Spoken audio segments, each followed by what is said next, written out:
বিজেপির দালাল নাকি আব্বাস সিদ্দিকী, নওশাদ সিদ্দিকী? লজ্জা করে না? 1998 সাল বিজেপি তৃণমূল কংগ্রেসের জন্ম হলো।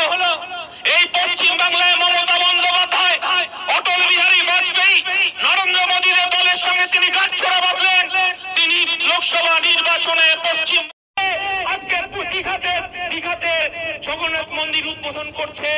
আর আমার মুসলমান ভাইরা বলছে, দিদি তো তুমি মুসলমানদের ধারক বাহক, আজকে দীঘাতেও একটা মসজিদ করে দেখান।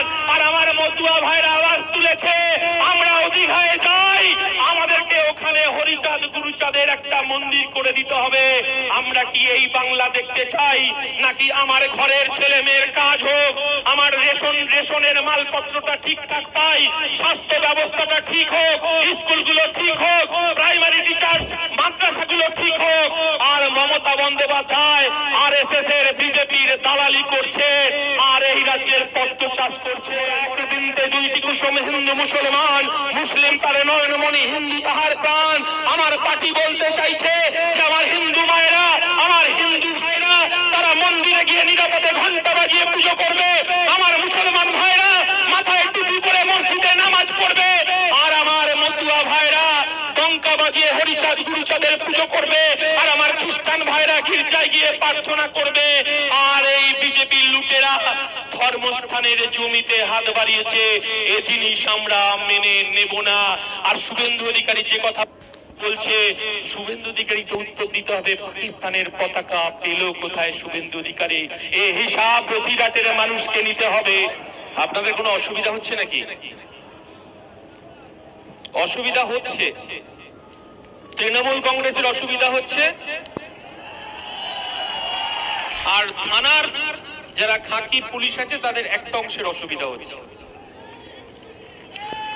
যাদের অসুবিধা হচ্ছে একটু শুনে যান আইএসএফ এর পক্ষ থেকে। আমি আইএসএফ এর state general secretary Biswajit Maity, একটু কান খুলে শুনে রাখুন। বাঘের বাচ্চা মঞ্চে উপস্থিত আছেন।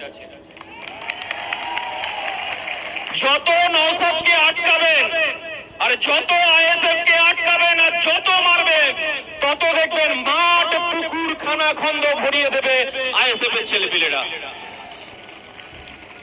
এক সপ্তাহ ধরে মুসাকে আটকানোর চেষ্টা হচ্ছে, প্রতিনিয়ত আমাদের সঙ্গে কথোপকথন চলছে যে আইএসএফ কে বসিরহাটে এই সিরাজপুরের মাটিতে সভা করতে দেওয়া যাবে না। আর আমরা বলেছি, আমার দলের চেয়ারম্যান বলেছে সভা হবে সিরাজপুরে, যেখানেই হোক সভা হবেই। আজকে সারা পশ্চিমবঙ্গে লজ্জায় মাথা হেঁট হয়ে যাচ্ছে, আমাদের মাথা হেঁট হয়ে যাচ্ছে এই কারণেই যে আমাদের ভারতবর্ষে নতুন করে বলতে হচ্ছে আমি হিন্দু, আপনি মুসলমান। নতুন করে আবার আমাদের ভারতবর্ষকে দুই ভাগে ভাগ করছে, যে একদিকে হিন্দুর ভারতবর্ষ, একদিকে মুসলমানের ভারতবর্ষ। সংবিধানকে তারা মান্যতা দিতে চাইছে না। আজকে পশ্চিমবঙ্গে আজকে আপনারা জানেন অক্ষয় তৃতীয়া। এই অক্ষয় তৃতীয়াতে ভারতবর্ষের সেই 1992 সালের করাল ছায়া আবার আমরা দেখতে পাচ্ছি এই মমতা বন্দ্যোপাধ্যায়ের দৌলতে। অনেকেই ফোন করছে দীঘা থেকে, ঈদ শেষ হয়েছে, ঈদের পর অনেকে বেড়াতে গেছেন দীঘাতে, বলছে দাদা আমাদের হোটেলে ফতোয়া দিয়েছে কোনো মাছ মাংস খাওয়া যাবে না, দীঘার বাইরে বেরোনো যাবে না। আমরা বললাম আমার দলের পৃষ্ঠপোষক বলেছেন মোরা একদিনতে দুইটি কুসুম, হিন্দু মুসলমান, মুসলিম তার নয়নমণি, হিন্দু তাহার প্রাণ।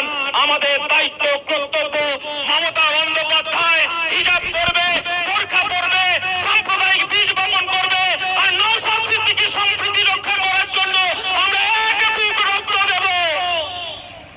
এটাই ইন্ডিয়ান সেকুলার ফ্রন্ট। আজকে আপনারা জানেন 2024 সালে ফেরত যান।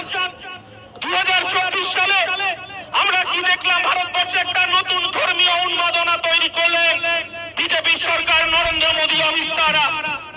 আমরা দেখলাম তারা বলছে যে রাম মন্দির নির্মাণ করে তারা 8টি বার 400 পার করতে চাইছেন।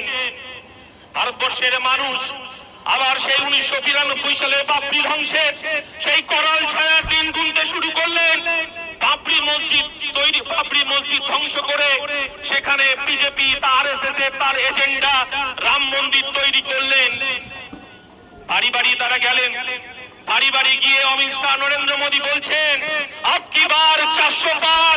আরে ভারতবর্ষের ধর্মনিরপেক্ষ মানুষ, ভারতবর্ষের গণতন্ত্র প্রিয় মানুষ যারা সংবিধানকে ভালোবাসে, বিজেপির গালে থাপ্পড় মেরে বুঝিয়ে দিয়েছে এ ভারতবর্ষ বিজেপির নয়, এ ভারতবর্ষ নরেন্দ্র মোদী নয়, এ ভারতবর্ষ হচ্ছে সংবিধানের ধর্মনিরপেক্ষ ভারতবর্ষ।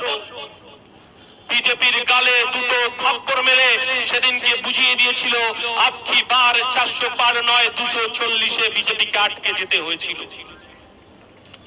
আমরা কি দেখলাম? আমরা বারবার একটা কথা বলতে চাইছি যে মমতা বন্দ্যোপাধ্যায় যদি কোনো অপরাধ থাকে, মমতা বন্দ্যোপাধ্যায় এই পশ্চিমবঙ্গে বিজেপিকে ডেকে নিয়ে এসে পদ্মের চাষ করেছে, আরএসএস কে ডেকে নিয়ে এসে স্কুলের দরজাগুলো খুলে দিয়ে সেখানে লাঠি খেলা শেখানো হচ্ছে, হিন্দুত্বের বীজ বপন করা হচ্ছে। আর মমতা বন্দ্যোপাধ্যায় যদি কোনো অপরাধ থাকে, এই রাজ্যে বিজেপিকে ডেকে নিয়ে এসেছে, আরএসএস কে ডেকে নিয়ে এসেছে। আর তৃণমূলের এই 2 পয়সার নেতাগুলো বলছে